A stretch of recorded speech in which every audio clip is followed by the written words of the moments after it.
I hope आप बहुत अच्छे होंगे। एंड क्लास 11th का स्टैटिस्टिक का जो हम चैप्टर पढ़ रहे थे, यानी कि हमने काफी सारे चैप्टर यानी ऑलमोस्ट खत्म ही कर लिया। आज हमारी बुक का लास्ट चैप्टर हम पढ़ने जा रहे हैं, इंडेक्स नंबर, और उसके बाद ये पूरी बुक ओवर हो जाएगी। नोट्स आप लोगों को टेलीग्राम पे ऑलरेडी मिल जाएंगे, क्योंकि मैंने वहां पे सब कुछ अपलोड कर रखा है। Important question, previous paper, summary, notes, बहुत कुछ अपलोड कर रखा है। तो आप जल्दी से जाकर सब्सक्राइब कर लो। जैसे भी जो भी न्यू अपडेट्स आएंगे आपको वो तो मिलते रहेंगे, और चैनल को भी सब्सक्राइब करना। वीडियोस के साथ आप लोगों को सब कुछ मटेरियल मिलेगा। हम इस चैप्टर के अंदर जो है basically summary plus important question plus notes देखेंगे। नोट्स आपको टेलीग्राम और मैं डिस्क्रिप्शन में लिंक दूंगी, वहां से मिल जाएगा, तो आप वहां से देख सकते हैं। ठीक है, स्टार्ट करते हैं। साथ साथ हम क्वेश्चन के साथ साथ मैं आप लोगों को बताऊंगी कि कौन सा जो क्वेश्चन है वो एग्जाम में आपसे पूछा जाएगा, कौन सा कितना इंपॉर्टेंट है, सब कुछ बताऊंगी। समरी की फॉर्म में पढ़ेंगे। जितना छोटी वीडियो में बना सकती हूँ उतनी मैंने बनाई है, उतनी ही बनाऊंगी, और आप लोगों को उतना बेनिफिट मिलेगा। तो डेफिनेटली अपने फ्रेंड्स के साथ शेयर कर देना, ताकि जो है उन लोगों का भी अच्छे से भला हो जाए, आपका भी हो जाएगा। ठीक है, तो स्टार्ट करते हैं अपने इंडेक्स नंबर चैप्टर के साथ। मैंने इंडेक्स नंबर की डिफाइन लिखी है, अगर कुछ ना समझ में आए तो टेलीग्राम पे पिक्चर अपलोड हो जाएगी, वहां से देख लेना। इंडेक्स नंबर हम जो पढ़ रहे हैं, हमारा लास्ट चैप्टर ही है, वो आप लोगों को मैंने अभी बताया। इंडेक्स नंबर की डिफाइन होती है devices for measuring difference between the magnitude of a group of related variables. यानी कि इंडेक्स नंबर क्या होता है बेसिकली। इंडेक्स नंबर हम चैप्टर इसलिए भी पढ़ रहे हैं क्योंकि देखा होगा, अगर मैं एग्जांपल लूं इकोनॉमी का, तो इकोनॉमी के अंदर देखा होगा बहुत सारी चीजों के प्राइस डे बाय डे बढ़ते जा रहे हैं, बढ़ते ही जा रहे हैं। चाहे वो फिर एग्रीकल्चर गुड्स हो, चाहे वो कोई सी भी कमोडिटी हो जो हम लोग कंज्यूम करते हैं, डे बाय डे प्राइसेस बढ़ते हैं। तो इंडेक्स नंबर क्या करता है, उन प्राइसेस के चेंजेस को बताता है कि कितने से चेंज हुआ। फॉर एग्जाम्पल, अगर कोई भी प्राइस, जैसे सपोज मैं मार्कर का एग्जाम्पल लेती हूँ कि अगर मार्कर आज से 3 साल पहले ये 15 रुपए का था, ठीक है, जस्ट फॉर एग्जाम्पल हम एज्यूम करके चलते हैं, ठीक है, कि ये 15 रुपए का था, ठीक है, और आज 2022 के अंदर ये जो मार्कर का प्राइस है वो कितना हो गया, 25 रुपए हो गया। ठीक है, तो बेसिकली ये तो मैंने आपको एक एग्जांपल दिया है कमोडिटी का। ठीक है, ऐसे बहुत सारी कमोडिटीज हैं जिनके प्राइस जो है फ्लक्चुएट करते रहते हैं, बढ़ते कम होते रहते हैं, बट ज्यादातर हमारा जो प्राइस है वो हर एक गुड्स का बढ़ता ही जा रहा है डे बाय डे। तो कितना बढ़ रहा है, पहले के अकॉर्डिंग कितना बढ़ा, कितने परसेंटेज से बढ़ा, वो सब हम देखेंगे। बस हमें इस चैप्टर के अंदर 2 चीजें ध्यान रखनी है, एक तो बेस ईयर और एक करंट ईयर। ठीक है, तो हम समझेंगे, डिफाइन हम समझ चुके हैं कि नेक्स्ट नंबर हम क्यों पढ़ रहे हैं वो भी हम समझेंगे, लेकिन उसको समझने के बाद हमें ये समझना है कि बेस ईयर किसको मानना है। हमेशा बेस ईयर को आपको 100 एज्यूम करना है। ठीक है, मैंने एक एग्जांपल भी लिया है, जैसे 2015 है, 2019 है। ठीक है, तो जैसे कि अगर हमें किसी की प्राइस, जैसे मैंने इसी का एग्जांपल ले लेती हूँ मार्कर के, बट अगर कोई भी हैं इससे हमें और अच्छे से क्लैरिफाई हो जाएगा। जैसे कि ये तो हमने समझा ही है, जैसे कि हम लोग एक एग्जांपल के तौर पे एक और चीज लेते हैं कि जैसे सपोज मैंने आपको बोला 2013 में किसी भी कमोडिटी का प्राइस जो था वो 15 रुपए था। ठीक है, और अभी 2020 की बात करें तो वो प्राइस बढ़ के जो है 30 रुपीज हो गया। ठीक है, तो 2013 से लेके 2020 तक के जितने प्राइसेस आए हैं, तो यानी कि 2013 हमारा क्या हो जाएगा, बेस ईयर हो जाएगा, पहले जिसकी बात जहां से स्टार्ट हुआ है। 2020 जो है हमारा, वो हमारा क्या हो जाएगा, करंट ईयर हो जाएगा। बहुत सिंपल था। ठीक है, और डिनोट करना तो हम लोग अभी सीखेंगे। तो स्टार्ट कर रहे हैं हम लोग। इंडेक्स नंबर की डिफाइन हो गई, समझ लिया बेस ईयर क्या है, करंट ईयर क्या है। ये बेस ईयर और करंट ईयर लेना इसलिए लेना पड़ता है हम लोगों को क्योंकि हमारे फॉर्मूलेस में भी यूज होती है सारी चीजें, और तभी तो कंपैरिजन पता चलेगा ना कि कितने परसेंट से बढ़ा। ठीक है, आपको हमेशा क्या मान के चलना है, एज्यूम करके चलना है बेस ईयर 100 को। ठीक है, कोई भी चीज को कंपेयर करना है तो 100 से ही आप लोग करेंगे। ठीक है, कंपेरिजन करना, क्योंकि जो भी हम आंसर अभी देखेंगे तो उसको आप 100 से कंपेयर करेंगे तो आपको आसान हो जाएगा बताना कि कितना चेंज आया है, कितने से बढ़ा है। ठीक है, तो अब हम देखते हैं problems of index number. ID मैंने यहाँ लिखा है, सॉरी IN लिखा है। ठीक है, IN। ठीक है, इंडेक्स नंबर को मैंने IN लिखा है, शॉर्ट फॉर्म है, आप लोग पूरा लिख लीजिएगा। ठीक है, मेरे को स्पेस की थोड़ा सा दिक्कत थी तो इस वजह से मैंने कवर करा है, क्योंकि मेरे को वीडियो भी बहुत छोटी बनानी थी। तो प्रॉब्लम्स ऑफ इंडेक्स नंबर हम लोग पढ़ते हैं कि इंडेक्स नंबर में क्या क्या प्रॉब्लम्स हमें फेस होती है जब हम उसको बनाते हैं, यानी कि फॉर्मुलेस करते हैं, यानी क्वेश्चन करते हैं। Selection of goods and services, basically क्या होता है, हमें सबसे पहले जब भी डिफिकल्टी ये आती है इंडेक्स नंबर के अंदर कि कौन से गुड्स एंड सर्विसेज लेने हैं। ठीक है, जैसे अभी मैंने आपको मार्कर का एग्जांपल लिया, या कोई भी गुड्स का ले सकते हो, तो इसमें डिफिकल्टी आती है कि हमें सिलेक्शन करने में दिक्कत आती है कि कौन से गुड्स एंड सर्विसेज को लेना चाहिए। बहुत सिंपल, दूसरा है सिलेक्शन ऑफ बेस ईयर, यानी कि बेस ईयर के सिलेक्शन में बहुत दिक्कत आती है। अब तो हम पढ़ रहे हैं तो हमें इजीली पता चल रहा है कि बेस ईयर क्या लेना होता है और कैसे लिया जाता है, बट कुछ क्वेश्चन हम अब आगे देखेंगे जिसके अंदर क्वेश्चन के अंदर क्या होता है कि वो होता करेंट ईयर है, बट क्वेश्चन के अंदर बोला जाएगा कि आपको बेस ईयर लेना है, तो क्वेश्चन में जब बता देगा कि इस ईयर को आपको बेस ईयर लेना है तो आपको लेना ही पड़ेगा, ठीक है। तो दिक्कत आती है selection of base year. Third one है सिलेक्शन ऑफ फॉर्मूला, कि कौन सा फॉर्मूला पुट करना है, क्योंकि आगे हम जब क्वेश्चन करेंगे तो समझेंगे 2-3 फॉर्मूले लगभग सेम है, कौन सा वाला लगाना है, तो इस चीज में हमें दिक्कत आती है, ठीक है। उसके बाद आती है एडवांटेजेस और यूजेस, इंडेक्स नंबर के कहां पे यूजेस है, मतलब क्या क्या ये काम देता है हमें, क्या इसके फायदे हैं। तो देखो यूजफुल फॉर बिजनेस कम्युनिटी, ये बिजनेस कम्युनिटी के लिए बहुत ज्यादा यूजफुल है इंडेक्स नंबर। क्यों? क्योंकि ये हमारे परसेंटेज को बताता है और बताता है कि अगर हम कोई भी चीज को 100 से कंपेयर कर लेते हैं, ठीक है, तो हमें बड़ा इजी हो जाता है पता लगाना कि इस ईयर में अगर ये प्राइस था, सपोज मान के चलते हैं, अभी फिलहाल मैं आपको एक एग्जांपल देती हूँ कि अगर बेस ईयर हम लोग 100 लेना, मतलब कंपैरिजन करना है हमें 100 से, जस्ट फॉर एग्जांपल, ठीक है, ये भी हम एज्यूम करके चल रहे हैं, ठीक है, ताकि हमें पता चले। अगर कोई भी चीज का प्राइस अभी एट करेंटली 160 रुपीज का है, ठीक है, और बेस ईयर हमने 100 माना है, ठीक है, तो यानी कि आप देख पा रहे हैं कि हमें पता चल गया कि कितने से बढ़ा है। पहले कोई चीज 100 रुपए की थी, अब 160 रुपए की हो गई, तो पता चल रहा है ना 60 रुपीज जो है वो बढ़ गया है, 60 रुपए और बढ़ गए हैं, यानी कि हमें कंपैरिजन करना आसान है। तो जब भी कंपैरिजन करना हो बेस ईयर को 100 मान लेना, आपको एक्चुअल में पता चल जाएगा। तो बेसिकली ये बिजनेस कम्युनिटी के लिए बहुत ज्यादा यूजफुल होता है, ठीक है, क्योंकि पता लगाना आसान है। बिजनेसेस में जब ये सारी चीजें पता चलेंगी तो आगे की चीजें भी बहुत ज्यादा काम आएंगी। पॉलिटिशियंस को भी यूजफुल रहता है, यानी कि पता लग जाता है कि कितना कितना चेंज आ रहा है, फिर कैसे कैसे वर्क करना है, उस चीज पे बड़ा ज्यादा फोकस होता है। फिर आता है थर्ड, यानी कि प्रोडक्शन में भी बहुत मदद करता है। अगर मान लीजिए कोई एग्रीकल्चर प्रोडक्ट्स हैं या किसी चीज का प्रोडक्शन हो रहा है, तो उस चीज में बड़ा काम करता है ये, कि पहले प्राइस इतना था, फिर अब इतना है, अब आगे और कितना बढ़ सकता है, तो एक अजम्पशन आ जाती है, यानी कि पता चल जाता है इंडेक्स नंबर कैलकुलेट करने से कि कितना बढ़ रहा है और आगे कितना बढ़ सकता है। यूजफुल फॉर गवर्नमेंट, गवर्नमेंट के लिए भी बहुत ज्यादा इंडेक्स नंबर यूजफुल होता है, क्योंकि इससे अजम्पशंस बहुत ज्यादा लगाई जाती है। गवर्नमेंट अपने आप पता लगा लेती है कि इतना बड़ा है, अब इतना इतना बढ़ाना है, ऐसे ऐसे वर्क करना है, तो बेसिकली इंडेक्स नंबर यहाँ पे भी काम करता है। उसके बाद आते हैं हम लोग लिमिटेशंस पे, यानी कि बुराइयों पे, यानी कि हर एक इंसान की बुराई होती है, हर एक चीज की बुराई होती है, तो इंडेक्स नंबर कैसे पीछे रह सकता है स्टूडेंट्स। तो ठीक है, चलता है, इतना मजाक तो चलेगा ही, ठीक है, आप लोग दिल पे मत लेना, मतलब मुझे पता है आप लोग नहीं लोगे दिल पे, ठीक है, क्योंकि बात यहाँ लिमिटेशंस ऑफ इंडेक्स नंबर की है, ठीक है, आपकी नहीं है, तो मजाक था सब। लिमिटेशंस है, तो लिमिटेशंस है हमारी इंडेक्स नंबर की, ये कंप्लीटली ट्रू नहीं होता, ठीक है।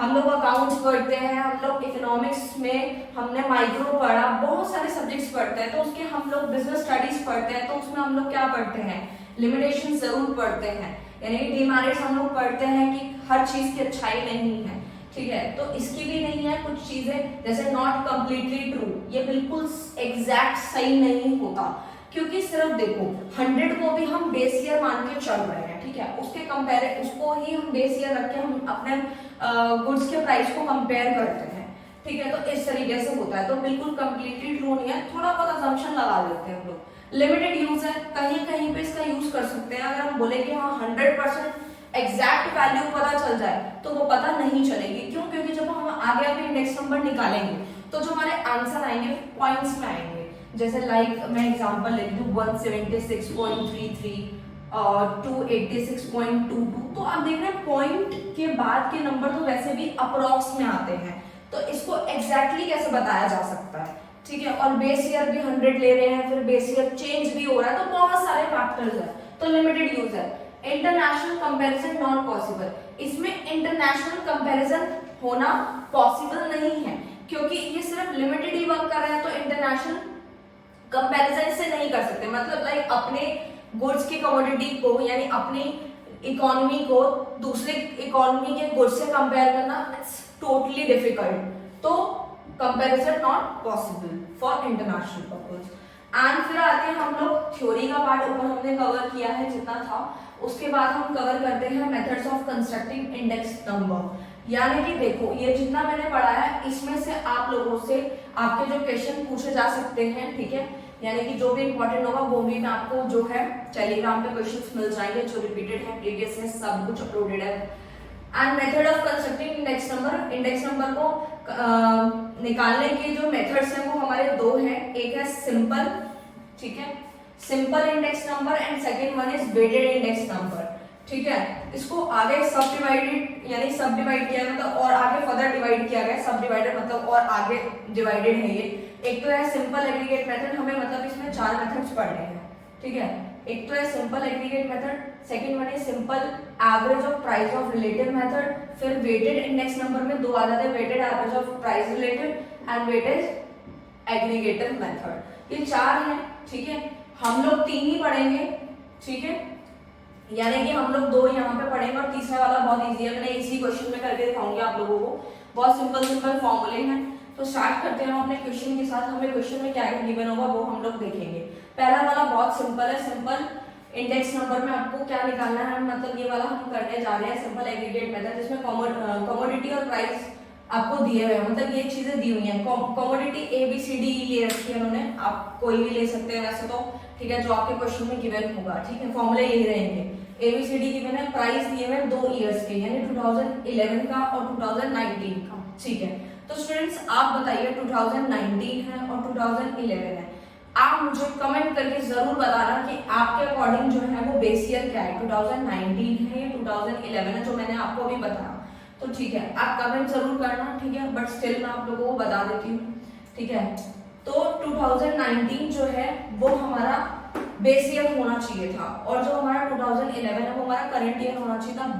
बट क्वेश्चन के अंदर गिवन है कि आपको 2011 को ही आपको बेस ईयर मानना है, तो हम लोगों को P0 लेना पड़ा, ठीक है।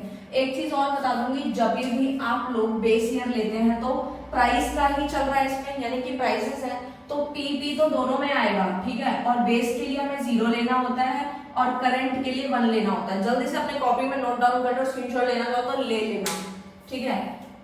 यानी कि बेस ईयर के लिए कितना 0 और 1 किसके लिए लेना है, करंट ईयर के लिए, ठीक है।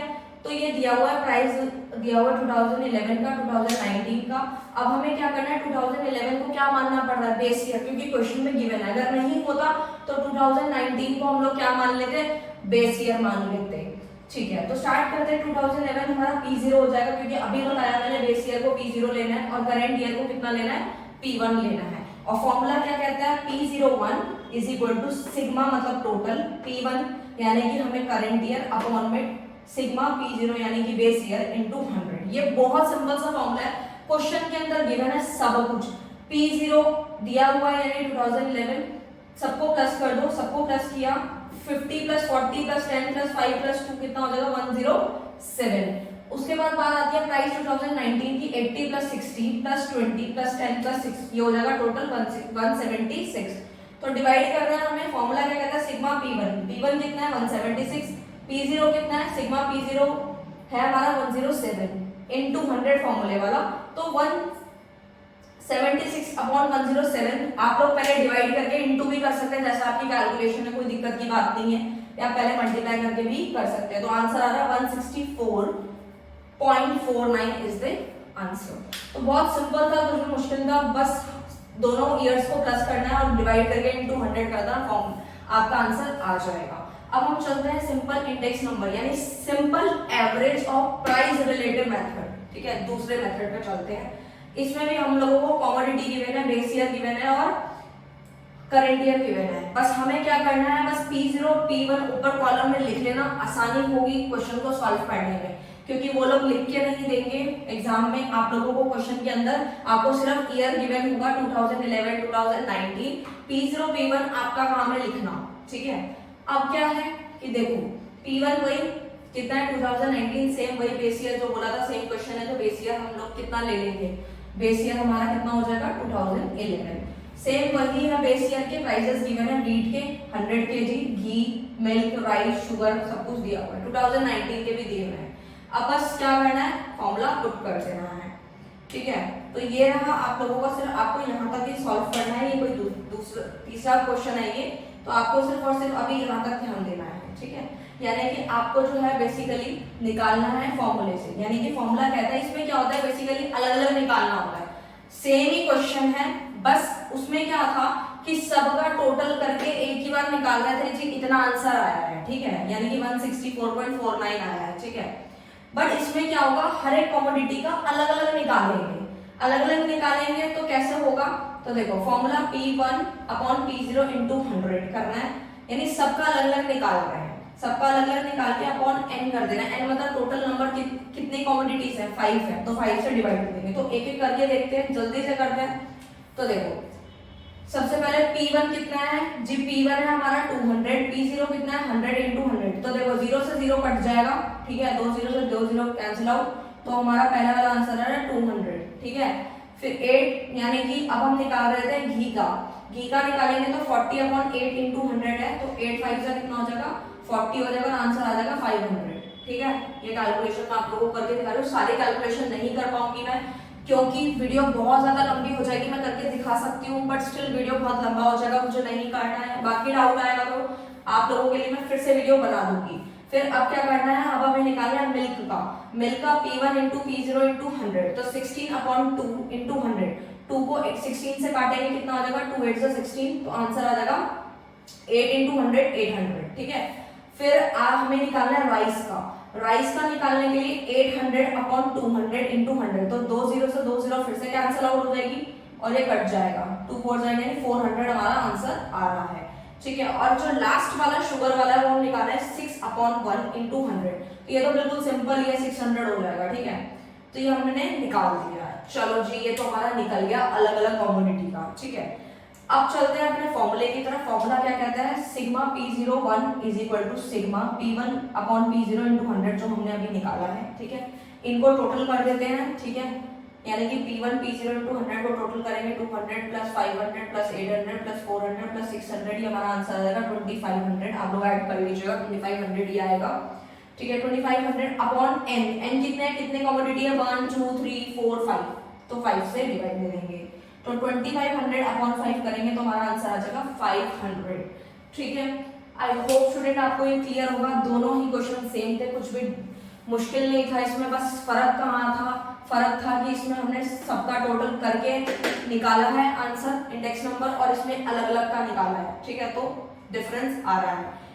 अच्छा, उसके बाद चलते हैं हम लोग अपने तीसरे वाले क्वेश्चन की तरफ, यानी कि वेटेड इंडेक्स नंबर जो हमें निकालना है, इसका थर्ड वाला weighted average of price related. देखो वैसे तो बुक के अंदर इसका क्वेश्चन अलग है, लेकिन मैं आप लोगों को इसी क्वेश्चन के अकॉर्डिंग समझाना चाहूंगी क्योंकि वीडियो। तो स्टूडेंट स्टार्ट करते हैं हम लोग अपने क्वेश्चन को, ठीक है। मैंने कैलसी खोल रखा है, ठीक है, जल्दी से जल्दी कैलकुलेशन करनी है हम लोगों को, नहीं तो टाइम बहुत लगेगा। तो जल्दी से पहले हम लोग ये समझ लेते हैं कि हम लोगों को ये weighted index number, weighted average of price related हम लोग निकाल रहे हैं। क्वेश्चन बिल्कुल सेम है, कमोडिटी गिवन होगा, बेस ईयर गिवन होगा आप लोगों को, और करंट ईयर भी गिवन है। आप लोगों को बस करना क्या है, 2 कॉलम जो है बनाने होंगे। वो कैसे, आर तो हमने ये जो निकाला ना P1 अपॉन P0 इंटू 100, इस वाले कॉलम को हमने आर मान लिया, ठीक है, आर है हमारा, ठीक है। उसके बाद W मतलब वेट आपको क्वेश्चन के अंदर गिवन होगा, क्योंकि वेटेड है ना, तो इसके अंदर आपको दोनों क्वेश्चन के अंदर W गिवन होंगे, ठीक है, वेट गिवन होगा, ठीक है। तो वेट गिवन था 40 30 15 10 5, ठीक है। इन सब का टोटल करके आंसर आता है 100, यानी वेट का टोटल आ रहा है 100। अब हमें क्या करना है, बस हमारा जो फॉर्मूला है वो कहता है कि sigma RW upon sigma W, ठीक है। तो बस हमें करना क्या है, सिग्मा RW के लिए हमें पहले RW निकालना है, उसका टोटल करना है। जल्दी से जल्दी करेंगे हम लोग, सॉल्व करेंगे। R इंटू W करते हैं, 200 इंटू 40, ये हमारा सीधा सीधा हो जाएगा 8000, ठीक है। फिर हमें करना है 500 इंटू 30, ये हमारा हो जाएगा बेसिकली 15000। फिर 800 इंटू 515 करेंगे, 800 इंटू 15 हमारा आंसर आ जाएगा 12000। फिर 400 को 10 से करेंगे, ये तो कैलकुलेशन जरूरत नहीं, 400 हो गया, 6 5 से 30 हो गया, यानी कि 3000 हो गया। ये हमारे आंसर्स आ गए हैं, ठीक है। तो जल्दी से इसको प्लस कर देते हैं फटाफट से, 8000 प्लस 15000 8,000 प्लस 15,000 प्लस 12,000 हमारा है, प्लस हम लोग करते हैं 3,000, नीचे से ले लिया मैंने, फिर आता है 400। तो हमारा जो टोटल आता है वो आता है 38,400 हमारा आंसर आ रहा है, ठीक है, यानी कि इनका टोटल आ रहा है। और उसके बाद अपॉन 100, यानी कि सिग्मा W हमारा था 100, तो 2 0 कैंसिल आउट हो जाएंगी, तो हमारा आंसर आ जाएगा 384 इज द आंसर। यानी कि यही हमारा आंसर है। हमने पूरी कैलकुलेशन कर ली है, कैलसी खोला का फटाफट से करने के लिए, ठीक है, मैंने करके आप लोगों को दिखा दिया। हमारे इंडेक्स नंबर का लास्ट टॉपिक है, उसके बाद ये चैप्टर भी खत्म और ये बुक भी खत्म, सब कुछ बस आप लोगों को रिवाइज करना है और अपने डाउट्स को क्लियर करना है, ठीक है। सिलेबस ऑलमोस्ट डन, ठीक है। तो हम लोग देखते हैं वेटेड एग्रीगेटिव मेथड, हमारा लास्ट मेथड है जिसमें हमें 3 मेथड से हम सॉल्व कर सकते हैं। एक तो लाइस्पायरे, प्राचिस, फिशर, यानी कि हमें 3 मेथड से सॉल्व करना ही करना है। और उसके ये क्वेश्चन आपको दिया हुआ है, इसी से मैं तीनों करके दिखाऊंगी, ठीक है। तो जल्दी से देखते हैं। हमें क्वेश्चन के अंदर यहाँ तक गिवन है, मतलब क्या क्या गिवन होगा वो सुनो। Items A B C D E, ठीक है, ये आइटम्स हमें गिवन है। 2011 दिया हुआ है, 2019 दिया हुआ है, तो बेस ईयर किसको मानना है? 2011 को बेस ईयर मान रहे हैं, नॉर्मल क्वेश्चन कर रहे हैं इसमें, ठीक है। इसमें क्वेश्चन में कुछ भी गिवन नहीं है, तो बेस ईयर किसको मानेंगे? जो पहले था। पहले क्या था? 2011 था। फिर 2019 क्या हो जाएगा? करंट ईयर हो जाएगा। क्या हो जाएगा? करंट ईयर, ठीक है, जो मैंने आपको समझाया था अभी, ठीक है। तो ये हमें क्वेश्चन के अंदर बेसिकली गिवन है 2011 का प्राइस और क्वांटिटी भी गिवन है, 2019 के अंदर प्राइस और क्वांटिटी भी गिवन है, ठीक है। हमें अकॉर्डिंग टू फॉर्मूला कॉलम्स बनाने हैं, हम समझेंगे, ठीक है। प्राइस हमें गिवन है 2011 का 10, 35, 30, 10, 40, क्वांटिटी भी गिवन है 10, 3, 5, 22, ठीक है। फिर 2019 का प्राइस और क्वांटिटी गिवन है, ठीक है। अब हमें निकालना क्या है? बेसिकली तीनों मेथड के अलग अलग फॉर्मूलेस हैं। क्या क्या है पहले फॉर्मूला समझ लेते हैं, उसके बाद पुट करना आसान होगा। यानी कि जब लेस्पायरे वाला जो हमें पढ़ेंगे उसके लिए P, यानी प्राइस निकाल रहे हैं, प्राइस 01 लेंगे, ठीक है, 01 एज यूजुअल जो लेते हैं। उसका फॉर्मूला है sigma P1 Q0 into 100 upon sigma P0 Q0। अगर आप लोगों को इसको याद करना है तो एक ट्रिक याद रख सकते हो, 1 0 0 0, ठीक है, ये याद रख लेना, ठीक है। यानी कि पहले P आएगा, ठीक है, Q बाद में आएगा, ऊपर भी P पहले है, Q बाद में, नीचे भी सेम वही into 100 तो आप कर ही लोगे, बस आपको 1 0 और 0 0 में दिक्कत आएगी ना, वो आप याद रखना है। लेस्पायरे में आपको 1 0 0 0 करना है, ठीक है, याद रखना। पाचेस वाले फॉर्मूले में आप लोगों को सेम वही है, into 100 ही करना है, P पहले है, Q बाद में, ऊपर भी और नीचे भी, ठीक है। अब इसमें क्या करना है? इसके अंदर आपको याद रखना है 1 1 0 1, ये याद रखना है। यानी पहले 1 आएगा P1, फिर Q1 वाला 1, फिर 0 P0 इंटू Q1 आएगा, ठीक है, यानी कि 1 1 0 1। इसमें आपको याद रखना है 1 0 0 0 और उसके अंदर याद रखना है 1 1 0 1। तो इससे आपको फॉर्मूला याद करना बहुत आसान हो जाएगा, ठीक है। फिर है लास्ट वाला फिशर मेथड, ठीक है। फिशर मेथड का जो फॉर्मूला है उसमें क्या करना है वो सुनो, ठीक है। तो देखो 1 0 0 0 यही रहा, ये बिल्कुल सेम फॉर्मूला लेस्पायरे वाला उठा के लिख देना सेम एज इट इज। फिर पाचेस वाला फॉर्मूला क्या था? 1 1 0 1 1 1 0 1, ठीक है, वो पाचेस वाला फॉर्मूला उठा के लिख देना। यानी दोनों के फॉर्मूले को अंडर रूट में डाल देंगे, into 100 कर देंगे, तो किसका फॉर्मूला बन जाएगा? वो बन जाएगा फिशर का फॉर्मूला, ठीक है। यानी कि फिशर का फॉर्मूला याद करने की जरूरत ही नहीं पड़ी। तो देखो कितना इजी था, याद भी नहीं करना पड़ा, ट्रिक के साथ हमें याद भी हो गया। अब हम लोग क्वेश्चन करना सीखते हैं, ठीक है। ये आपके पेपर में बहुत ही ज्यादा इंपॉर्टेंट है, यहाँ से आप लोगों के क्वेश्चन आएंगे। मैंने कहा था कि इंपॉर्टेंट क्वेश्चन भी साथ साथ बताऊंगी, वो भी आपको बता रही हूँ। देखो तीनों में से कोई सा भी आ सकता है, तीनों ही बड़े इंपॉर्टेंट है, ठीक है, तीनों ही मेथड बड़े इंपॉर्टेंट है, इसलिए मुझे तीनों ही कराने पड़ रहे हैं। वो पेपर को जब भी एग्जाम आता है तो कभी वो पाचेस वाला देते हैं, कभी वो फिशर वाला देते हैं, तो आप लोगों को तीनों करके जाने हैं, चाहे वो कौन सा भी दे। आपको फॉर्मूले तो वैसे भी अभी मैंने ट्रिक्स सिखा दी है, वो कितना इजी था। अब जल्दी से अकॉर्डिंग टू द फॉर्मूला हम लोगों को कॉलम बनाने हैं, ठीक है। ये चीज मैं आप लोगों को हमेशा सिखाती हूँ कि हमेशा रट्टा नहीं लगाना कि किसका कॉलम बनाना है, क्या कैलकुलेट करना है। जल्दी से फॉर्मूला याद कर लिया होगा हमने तो हमें पता चल जाएगा हमें अब क्या फाइंड आउट करना है। क्वेश्चन हमारा यहाँ तक गिवन था, हम जाते हैं सबसे पहले फॉर्मूले में।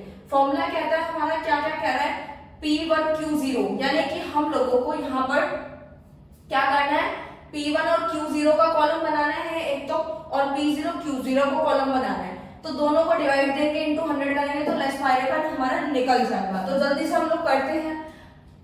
और दूसरा वाला जो पाचेस वाला फॉर्मूला है वो भी हम इसी के अंदर निकाल देंगे, क्योंकि इसके अंदर क्या निकालना है, P1 Q1 वाला कॉलम निकालना है और P0 Q1 वाला।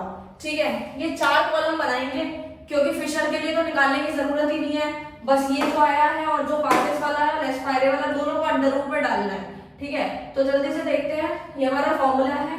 ठीक है, तो जल्दी से कॉलम बनाते हैं। P0 Q0 हमने कॉलम बना रखा है मैंने ऑलरेडी, क्योंकि मेरे को वीडियो को लंबा नहीं करना, इसलिए ऑलरेडी पहले से मैंने सब कुछ लिख दिया, लेकिन मैं रिपीट कर रही हूँ। ठीक है, कुछ ना समझ आया तो टेलीग्राम में ये फोटो अपलोड हो जाएगी। P0 Q0 कैसे निकालेंगे, यानी कि P0 को पहले Q0 से मल्टीप्लाई करेंगे तो 100 आया, 105, 150, 280। ओके, इनका टोटल कर देंगे, सिग्मा P0 Q0 635 आ गया। ठीक है, P0 Q1 निकालेंगे तो आएगा 250, 350, 450, 200, 200। इसका टोटल करेंगे, सिग्मा P0 Q1 आ रहा है 1450। नोट डाउन करते जाओ, आप कैलकुलेट करना, यही आएगा। फिर निकाला P1 Q0 निकालेंगे 200, 120, 100, 160, 80। इनका टोटल किया, सिग्मा P1 Q0 660 आ गया। फिर लास्ट कॉलम बनाएंगे हम लोग P1 Q1 का 500, 400, 300, 160, 200। इनका टोटल करेंगे, सिग्मा P1 Q1 1560 आ गया। यानी हमने 4 कॉलम बनाने थे, हमने 4 कॉलम बना लिए हैं। अब जल्दी से फटाफट से फॉर्मूले में पुट कर दिया है हम लोगों ने। तो देखो, अब नीचे टोटल भी कर लिया, अब फॉर्मूले में डालना कितना आसान है। तो देखो, सिग्मा P1 Q0, ठीक है, कितना है जी, उसका टोटल कितना है 660, हमने लिख दिया। फिर P0 Q0 कितना है, P0 Q0 का टोटल ये रहा, दिस वन 635, वो हमने लिख दिया यहाँ पे इनटू 100 फॉर्मूले वाला। ठीक है, डिवाइड करना है पहले आप लोगों को, फिर आप मल्टीप्लाई करना, आपका आंसर आ जाएगा 103.94। ठीक है, पॉइंट्स में आंसर आएंगे आप लोगों के, तो कोई दिक्कत की बात नहीं है। तो ये हमारा आंसर आ गया। फिर हम चलते हैं पाचेस वाले पे। ठीक है, यानी कि इसमें हमारे को क्या पुट करना है, सिग्मा P1 Q1। तो देखो, P1 Q1 कहां पर है, ये रहा, इसका टोटल कितना है 1560, अभी मैंने आपको बताया टोटल। फिर उसके बाद सिग्मा P0 Q1 का है, सिग्मा P0 Q1 ये रहा, दिस वन 1450। दोनों को डिवाइड करेंगे इनटू 100 करेंगे तो आंसर आएगा 107.59। ओके, अब क्या करना है जी, फिशर वाले के लिए अभी सिखाया था आप लोगों को। ठीक है, फॉर्मूला कितना इजी था, दोनों के फॉर्मूले को अंडर रूट में रखना है। पहले लेस पायरे वाले का रखा, फिर पाचेस वाले का रखा इनटू 100। तो आप लोग पूरी वैल्यूज भी पुट कर सकते हैं, या फिर जो भी आंसर है उनको भी इनटू करके आप सॉल्व कर सकते हैं। दोनों तरीके आप लोगों को सुटेबल रहेंगे, जो भी आपको कैलकुलेशन आपकी छोटी करे, जो भी आपको ठीक लगे आप कर सकते हो। तो देखो, P1 Q0 into P upon में P0 Q0 कितना आ रहा है, 660 अपॉन 365 था ये वाला, यानी कि पूरा उठा के डाल दिया अंडर रूट में। फिर ये वाला उठा के, यानी 1560 अपॉन 1450 को उठा के अंडर रूट में डाल दिया। ठीक है, इंटू 100। एक तो तरीका ये है करने का, लेकिन जब आपने ऑलरेडी इसका आंसर निकाल रखा है, यानी कि लेस पायरे का आंसर आया था 103.94 और इसका आंसर आया है, कितना आया है मैं करके दिखाती हूँ, 103.94 इंटू कर देंगे हम लोग 107.9, किसमें जाएगा ये, अंडर रूट में, इंटू 100। आप लोगों ने अंडर रूट सॉल्व करना ऑलरेडी सीख रखा है। ठीक है, 9th 10th में कितनी बार आपने अंडर रूट सॉल्व किए हैं। ठीक है, तो बस इसको सॉल्व कर देना, इंटू 100 करना, आपका आंसर 105 आ जाएगा। ये भी तरीका है आप लोगों को सॉल्व करने का। बाकी इसको करोगे तो काफी लंबा पड़ेगा, डिवाइड करना पड़ेगा, तो डायरेक्ट जब कर ही रखा है तो ये वाला अपना लेना, इजी पड़ेगा। बाकी ये वाले में तो ऑलरेडी वही चीज लिखी है मैंने, देख सकते हैं आप 1.03 इंटू 107। ओके, तो हमारा आंसर सॉल्व करके आ रहा है 105। ठीक है, मैंने आपको सारा कुछ बता दिया। ये टॉपिक यानी कि ये पेपर में जरूर जरूर जरूर पूछा जाएगा, बहुत इंपॉर्टेंट क्वेश्चन था, अच्छे से प्रैक्टिस करना। फॉर्मूला यही है, पूरा चैप्टर खत्म होता है, पूरी बुक खत्म होती है, और मैंने सारा सिलेबस कराया है, नोट्स भी अपलोड कर दिए हैं, और डिस्क्रिप्शन में भी आपको लिंक मिल जाएगा। टेलीग्राम पे नई नई चीजें अपलोड होती रहती हैं, तो ज्वाइन कर लो, फायदा यार आप ही का है इसमें। ठीक है, अगर आप फायदा लेना चाहते हैं तो जरूर सब्सक्राइब करना, इस चैनल को भी करना, ताकि आप लोगों को हर एक तरह का बेनिफिट जो मैं दे सकती हूँ वो मैं दे दूंगी। ठीक है,